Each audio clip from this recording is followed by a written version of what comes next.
Hello and welcome to the 4th episode of the Oracle of Seasons and a percent speedrun tutorial. Last episode we finished up Snake's Remains, Dungeon 2, so it's time to head towards Dungeon 3. You end up with this bracelet and bombs equipped, so you want to do an inventory on this transition and remove those bombs, you don't need them anymore.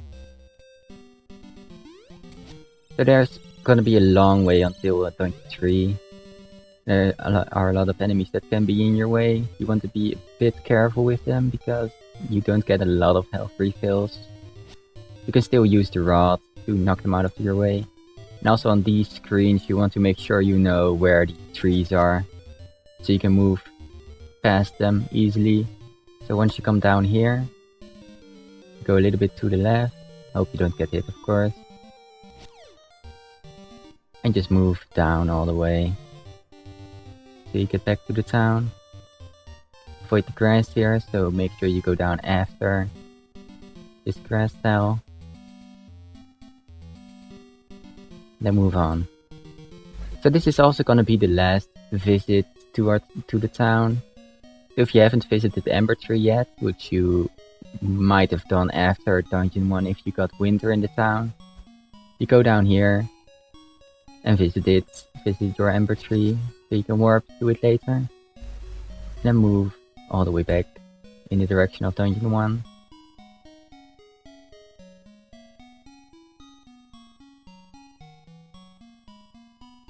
So yeah, coming up is also Blaino, the mini-boss from Dungeon 8 in Link's Awakening, but in this game he runs a dojo, boxing dojo. But first up, there's also this Sand Seed tree. Now there can be several. You can also skip this tree. You can also skip the Sand Seed. But they can be really useful on Goma, the Dungeon 4 boss, where you need a lot of seeds in order to beat him. So at least for the consistent method. So it's really advised to grab them, depending on which Goma strat you use there, of course. But that's something for later. So this is Blaino. Blaino runs this dojo and he wants to fight you for 10 rupees. Let me drop the save state here. So yeah, this Blaino fight can cause a lot of trouble because he punches you and he runs around. Once he does an attack, do an attack, yo. Once he does an attack, he doesn't really go into his defensive mode again, where you can actually punch him. So once you punch in the air, normally he goes into this defensive mode where you lift one fist up, and that's when you can push him. Otherwise you cannot push him, he doesn't move if he doesn't attack.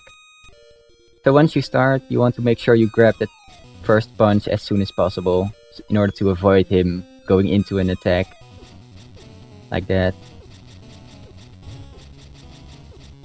And sometimes he just doesn't want to cooperate and doesn't stun lock into that defensive state.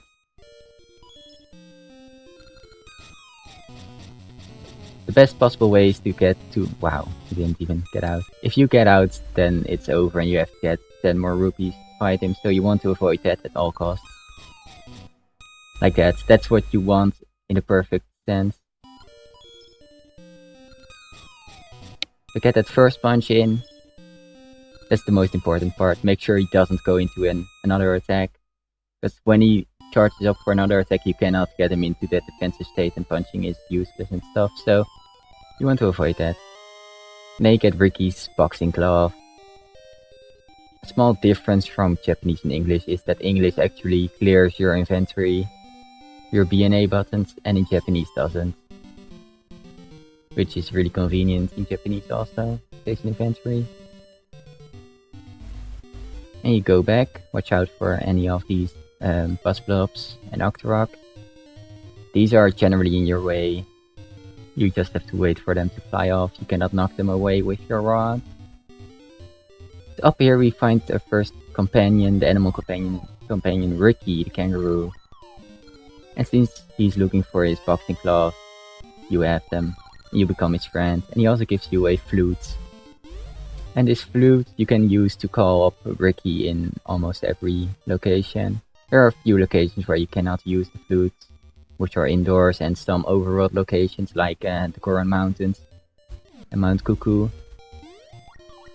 So Rikki is pretty awesome. He jumps around, he's a kangaroo, but he also has a little bit of tricks and stuff for optimized movement. When he jumps near the screen transition, you usually start to waste time just jumping into it, and he falls to a standstill, so you want to avoid that mostly. So you go down here, Rikki can jump over it.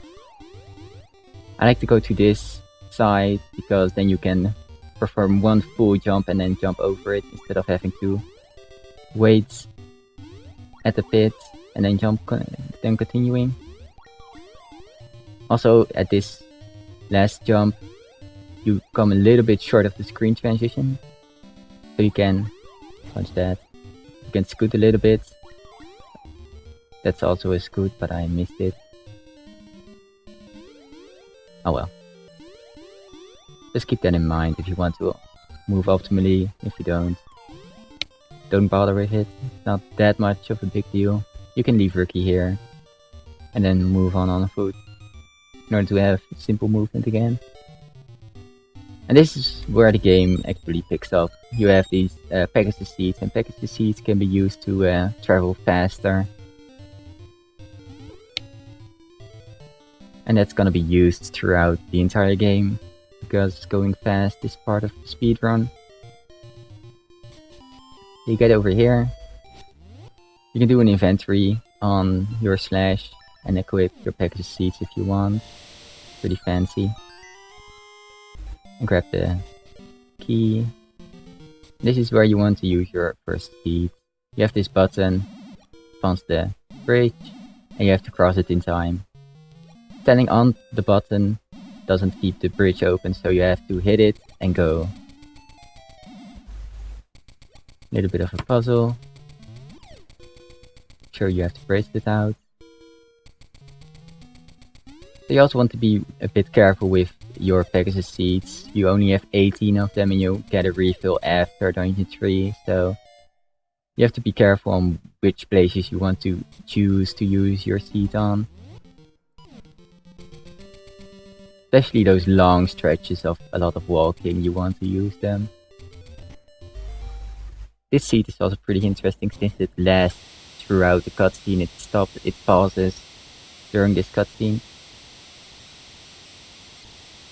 So you keep your speed afterwards. You can just continue on running. You go up here because you want to grab a jewel along the way, because it's really convenient to grab that now. So you change it to winter, use your seed again.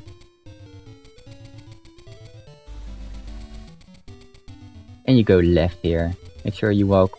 The ice physics can be really tough, so especially this corner can keep you occupied a lot. So once you get down here, you want to already move a little bit right before transitioning, so you get enough time to actually change back to the left, so you don't get stuck on that swamp bush. So once you get here, you equip your bracelet and the flute, because you need Rikki to actually get to the other side. There's this small ledge over here that you can jump upon. It can be really tricky. If you are too far left, he doesn't jump. If you're too far right, he doesn't jump. You have to be like almost dead center in the middle. You can be a little bit off, as you can see. Here we have two bushes. There are several ways to clear this, and one of them is just charging up a tornado punch, and then you can just jump over them. Another way is to use jump punches. So once you get in, you wait a little bit and you just punch over. It can be really tricky at times, so you want to make sure your movement is correct for that to work. Especially this one can be really tricky if you go back. Oh well. I want to show the movement a little bit, the way I use it at least. So once you transition, you stop. Make sure you're standing still, then go down and punch. If you keep holding down, you won't get that little scoot over at the start. As you can see, if you keep holding down, you won't make it and you fall in the pit. So you want to make sure you don't do that. And sometimes you get unlucky and you jump straight into the second pit. So we go right here first. You can just jump through these ice heaps, snow heaps. They can drop hearts, they can drop fairies, so if you're low, you can grab them.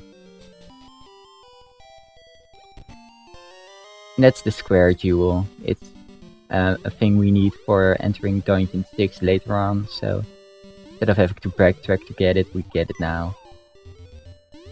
This drops a heart. No. Oh well, gonna have to deal with the beacon for now. So we're going back to Subrosia and you want to equip your Pegasus Seeds and your shovel. Because we're gonna have to dig up a star ore. And the star ore is somewhere along the beach. And there are 4 locations where they can be, one on every screen. So it can be over here in this hole. Dig it up to the left so it falls over here and you can go fast. If it drops here, if it doesn't, next screen. Down here, remember the location. Number 3, right on this corner. Can be over here. And the 4th location is up here in this spot. 3 tiles down, 3 tiles from the right. And you only want to use 1 seed here, usually. Depending on your seed part, of course. And then you can take the star ore. Let me actually dig up a little bit of ore chunks so I can buy a few hearts so the beeping stops. There we go. So yeah, you can use the star ore to get this ribbon, use a seed again, and go back to the beach.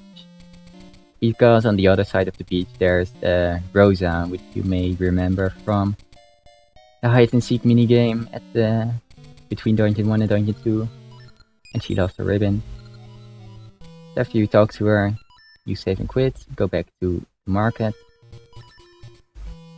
Don't use a seed here, because there's only a little bit of walking before you have to enter this cave.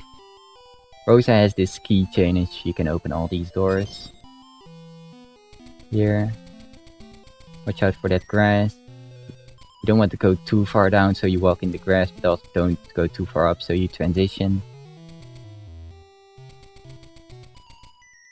You want to use 2 seeds here. I wasted a bit of time. Normally it runs out about on this screen. So then you use a 2nd seed. And go to the top left of the temple. Because there's a locked door there that Rosa can open. Switch to bracelet. So you can lift up these rocks and go up towards the season spirit of summer.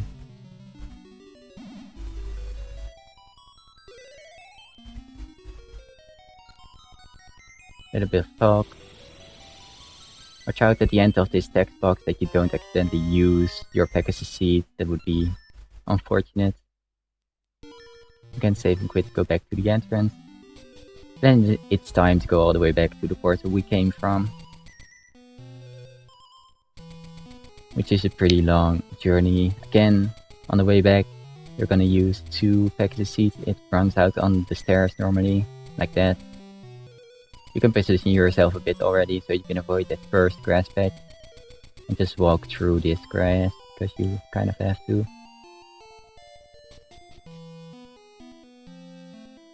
This is probably one of the longer stretches you do without seeds. But it's not that bad, so you generally want to have 7 seeds entering Dungeon 3. Once you go back, Rikki is back here where you left him, so you can just hop on. Again, here you have this jump punch. This one I like to just hold up.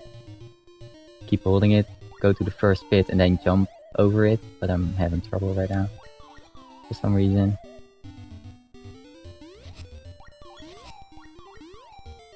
You can also just punch early. Just leave Rikki here, he has a bit of trouble jumping off this ledge. And once you jump off this ledge, you want to use your seed and switch out to the sword and the rod. The sword is really useful here for the Stactites. Stactites, even if you knock them back, they still continue their path. Ow, that hurts. And the rod you need in order to enter Dungeon 3. So now that the rod has 2 seasons, it revolves through the seasons. So in this case it was fall. So it revolves to winter first, spring, summer, and back to fall, whichever seasons you have. So in this case it will go from winter to summer. And then you can enter Dungeon 3, which is up here. And that's where this tutorial, this part is gonna end. Thank you for watching.